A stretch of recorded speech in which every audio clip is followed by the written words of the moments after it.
Hey, Shalom, Akim, Shalom, Kahala, Yahweh, Bashim, Yahshua, Bashim, Kakadash, Pakatham, I send double honors to the apostles and elders of Great Millstone. Much peace, love, and salutations to you, Akim, out there pushing the word in sincerity and truth. This is Brother Ariala. This lesson is just a response to a question that one of the brothers have put out there about servants obeying their masters and the mindset in the New Testament about slavery in general and what we see as far as just like slavery in the Bible. Um, we have to understand that there was a dynamic during the Roman Empire of slavery, and there was a large influx of people, Israelites who had land, who had slaves, or they were like employers. They had slaves, and then you also had servants or slaves that were coming into the truth. So you had people who had slaves coming into the truth that were Israelites, and then you had people who were slaves coming into the truth that were Israelites. And a lot of the New Testament scriptures were addressing both of that. So when you read here in Ephesians 6 and 5, it says, Servants, be obedient to them that are your masters according to the flesh, with fear and trembling, and singleness of your heart, as unto Hamashiach Yahushua. Not with eye service as man pleases, but as servants of Hamashiach, doing the will of the Most High from the heart, with goodwill doing service as to the Lord, not to men. So basically, it's telling, like Paul is exhorting those people who are in these houses, hey, do what you need to do, grind, build, because the scriptures it's a revolutionary doctrine. It's telling you that there's a new kingdom coming. You ain't got to worry about all this. You need to chill, all this and that. And so Paul is exhorting people who are in the households with masters to make sure that they just do what they need to do, be good at what you do, be exemplary in your lifestyle, regardless of your situation. And that's what we tell brothers to do even now. Like you're at your job, you got certain things going on in your life. Listen, just be on point, and it will make everything better in the long run. Because whenever you go the extra mile in doing your daily duties as far as your job and everything like that, it just makes things easier in the long run. And that's the mindset that Paul was explaining. Now, I want to read this right here. This is in BibleOdyssey.org. It says, Slavery in the New Testament. It says, slavery in the Roman Empire was a fact of life. Most people could not imagine a society without slaves. Some people spoke out against the mistreatment of slaves, and there were slave revolts, but no abolitionist movement existed. And that's not necessarily true in the Roman Empire. I mean, we read the story of Spartacus and everything like that. And the Greco-Roman Empire was filled with slave revolts.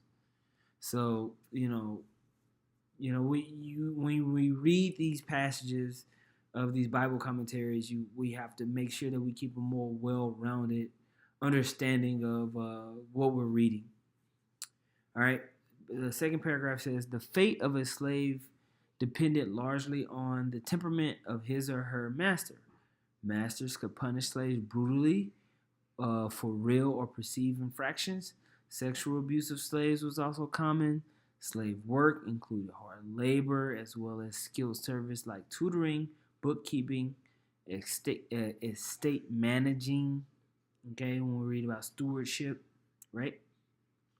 Masters often freed slaves, and for numerous reasons, including as a reward for obedience and loyalty. Written contracts, however, commonly enforced continued work by freed slaves for their former masters. A wide range of circumstances dictated whether a slave would be educated, illiterate, poor, wealthy, abused, or comfortable. New Testament writers lived in the Roman Empire and likewise adopted widespread attitudes about slaves. Some New Testament passages rely on negative stereotypes, such as slaves being lazy. Other passages use slavery as a metaphor for faithfulness. Paul calls himself a slave of Yahushua HaMashiach as a sign of devotion. Yahushua compares the impossible task of slaves serving two masters to followers who must choose between wealth and the Most High. All right, so I want to skip down. It says the most famous slave in the New Testament epistles is Onesimus, the slave of Philemon. In a short letter, Paul implores Philemon to receive Onesimus as a beloved brother. And so these type of situations, like this situation that we're talking about right now in Philemon, was actually a situation that was very, very common in Judea, where you had Jake that was well-to-do, who had other Hebrew slaves in his crib, serving and doing whatever they need to do. Okay, so a lot of times when we read these scriptures on slaves and masters, we're reading about these type of situations that Paul was trying to make sure bros figured out. Okay, it says whether Paul intended freedom for Onesimus as a matter of debate, because Paul never explicitly requests his freedom. Paul wasn't thinking about none of that. Paul came from a very well-to-do family. Very, very likely that Paul's family has had Hebrew slaves. Okay? So when we read these Bible commentaries, see, so-called white people feel so guilty about chattel slavery that it influences their understanding of slavery in general, or what we call slavery. So when you read these Bible commentaries, it's a lot of apologetic sentiment that they put into the breakdown. Paul wasn't thinking about no slaves like that. Paul understood slavery. Paul was chilling. Paul was teaching. That's it. He didn't feel no type of way. He was teaching from what he understood and what he knew about what was going on. Okay? So when you hear these type of things, you have to know, when you read these type of things, you have to know that it's like, it's the so-called white person that feels some type of way. Okay? Slavery is not like Negro chattel slavery, where people were getting raped, beaten with like you don't know where you came from. That's not how slavery was back then. Like, the reason why so-called white people feel so guilty about slavery is because the way that they conducted slavery was ridiculously inhumane. And recorded history does not record slavery as being that way, even in the Roman Empire. And in the Roman Empire had brutal slavery because it was Edomites. Very, very brutal slavery. But there's nothing that compares to Negro chattel slavery. It's only that, like, Negro chattel slavery is unprecedented. Never in the history of mankind has slavery really went down that way. And I need bros to understand that. So when we hear the word slavery in the Bible, Negro chattel slavery is not normal in world history. Even the history of our slavery in Egypt, even our captivity in Babylon and Persia, Greece, even when they was making us eat pork and killing us, nothing compared to Negro chattel slavery. Nothing. So when we understand the mindset of masters and servants in the New Testament, it was a more of an employer-employee mindset. Now, were there cruel masters? Absolutely. Absolutely. There was cruel masters. But it was still more of a employer. You go to work and you got your boss. Okay? Now, was it more intricate? Yes. But I'm saying this for bros to get an overall understanding. Okay? And I hope this is edifying. I hope that makes sense. Right? Now, when you go back into this paragraph, I'm here. If you can see my pointer, I said whether Paul intended freedom from Onesimus is a matter of debate because Paul never explicitly requests his freedom. Other New Testament letters forcibly instructed slaves to obey their masters because they're smart. Some passages tell masters to treat slaves better, an indication that some Christians treat their slaves poorly. Okay? Slaves appear occasionally as minor characters of the gospel, blah, blah, blah, blah. That's really the point I want to make on that. Now, when we read here, Colossians 3, let's start at 18. No, we don't even have to go there. Let's go. Okay, Colossians 3 and 22. Servants, obey in all things your masters according to the flesh, not with eye service as man pleasers, but in singleness of heart, fearing the Most High. And whatsoever ye do, do it heartily as to the Lord and not unto men, knowing that of the Lord ye shall receive the reward of the inheritance, for ye serve the Lord Hamashiach Yahushua. Right? This is a mindset. And a lot of this stuff was coupled with a master that believed that Yahushua was a savior and you were in that household.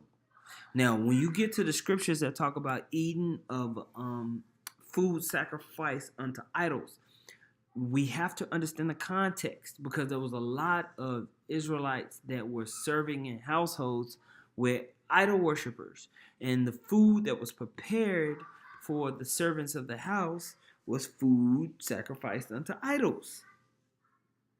Okay? So if you live in a household and the food that's prepared, it's just like your kid is on free lunch and the free lunch is provided by the school, and let's say the school is, Hamburger Fridays, but the Hamburger Fridays is food sacrificed unto idols, right? Like, you have to understand that the kid that's getting the free lunch, he's just eating the hamburger, bro. He don't believe in Baal. He just wants some food.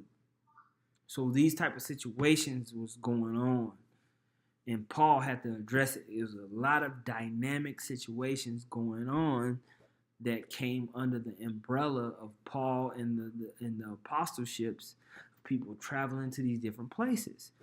Slavery and people believing in these different houses is one of many things that was going on, right? So I'm here in theologyofwork.org, and one of the sections that they have is slave and masters, ancient and contemporary, and they highlight this Colossians 3, right?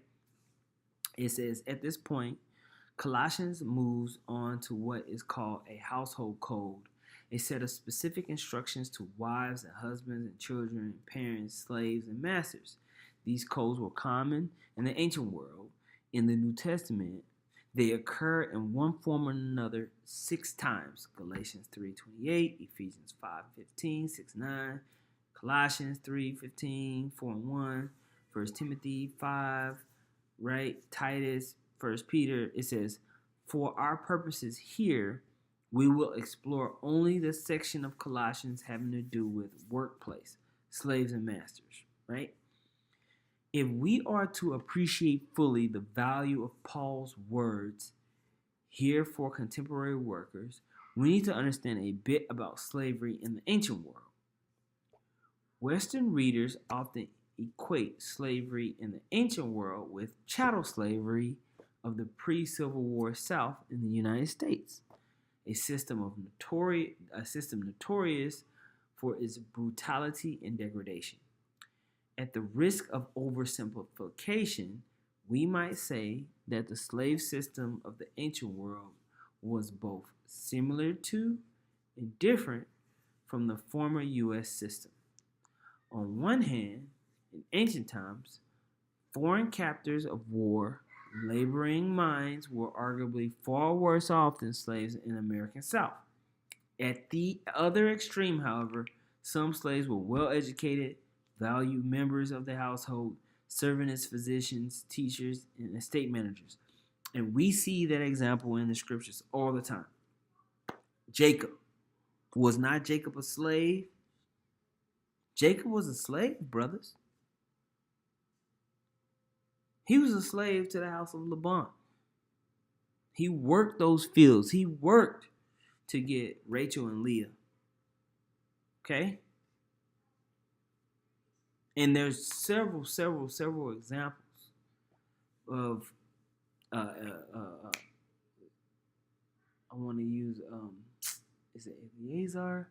There's so many examples in the scriptures of people in the scriptures that served their Hebrew master's house so well that they even received the daughter of the owner of the house. Okay? So we have to understand like there's a different dynamic to slavery. And that's why we see the example of Joseph. We see the example of Moses. We see the example of Daniel. These slaves. Daniel was a slave. Daniel, that you read in the Bible, was a slave. Okay? But he rose up to be a president of provinces, right? So we have to understand that there's this deep dynamic that leads into the New Testament and what we're reading about in slaves and masters and houses and people that are being converted into the gospel. Okay? It says, but we all were considered to be their master's property, so that even a household slave could be subject to horrific treatment with no necessary legal recourse. Now, here's the part I want y'all to understand. What relevance does Colossians 3:18, 4 and 1 have for workers today? Much as working for wages or a salary is the dominant form of labor in developed countries today, slavery was the dominant form of labor in the Roman Empire. Many slaves worked in jobs we could recognize today as occupations, receiving food, shelter, and often a modicum of comforts in return. Slaveholders' power over their slaves was similar in some respects to much more extreme than the power that employers or managers have over workers today. The general principles Paul puts forward concerning slaves and masters in this letter can be applied to modern managers and employers, provided we adjust for the significant differences between our situation now and theirs then. Okay, so what he's trying to explain right here is that when we read these scriptures about slaves and masters, we can kind of equate in our mind your boss. You're the lead manager at your job, or the person that owns the company. How he treats his employees, and how you have some people who own businesses that are very nice to their employees, and then you have some people who own businesses that treat their employees like crap. Same thing with managers and stuff like that. And that's the light in likeness. You see that in the scriptures where the scriptures talk about masters being kind to their servants and servants simply obeying their masters. That's what we're reading about. We had these dynamic situations, even to the point to where you had believing masters. 1 Timothy 6:2 says, "And they that have believing masters, let them not despise them, because they are brethren, but rather do them service because they are faithful and beloved, partakers of the benefit. These things teach and exhort." Okay? So, in those ancient times, you had people who owned land and estates, that had people working those lands and estates. The person that owned the land believed in Yahweh Shem Yahushua. The person that was working the land for them believed in Yahweh Shem Yahushua. So how to conduct business for that person's house that owned or had employees had to be talked about, had to be understood. For a person that was a servant, hey, do the best you can. Don't be no whole ass nigga. You serving your master, but we know ultimately you waiting on Yahweh Shem Shai. But be mindful. Don't just be no rebellious dude at your job because you know the Lord is coming. This is what Paul is exhorting. Don't get yourself killed on some BS. But then Paul saying at the same time was exhorting believers who had employees, who had servants, saying, "Hey, don't be cruel to your servants. Like, bro, let them make it. Make the best of what y'all got going on over there." So that's what you had going on during the time of the New Testament. It was a dynamic. There was so many different dynamics of maybe you had a person who owned land and stuff that was an idol worshiper. So you working in this dude's house, you didn't want to get killed. You had to be mindful. You ain't just be bucking up and you're going to get your whole family killed. But then you had other situations where you had people who own lands and they believed in Yahweh Shem Shai, and you worked underneath them, and you had to work it out so everything could be most efficient as possible through the Spirit. Okay, so I just wanted to bring that out, brother Elder Yeshua brought it up to me, and there's so many Bible commentaries on this topic. You can look it up all day, but that's the overall mindset. To understand whenever you're reading these scriptures, to know that it was a dynamic thing. You had believing masters, you had servants who believed, and then sometimes you had situations where you had a master with unbelieving servants, and then certain situations where you had unbelieving master with believing servants, and so everybody had to move according to the Spirit. Okay, so Lord willing, it was edifying. If there's more information that brothers have, please post it in the comment board or post scriptures. Call halal Yahweh Bashem Yahweh Shabashim Kodash. Double honors to the apostle and elders, a great millstone. Much peace, love, and salutations to you. I came out there pushing the word in sincerity and truth. Shalom.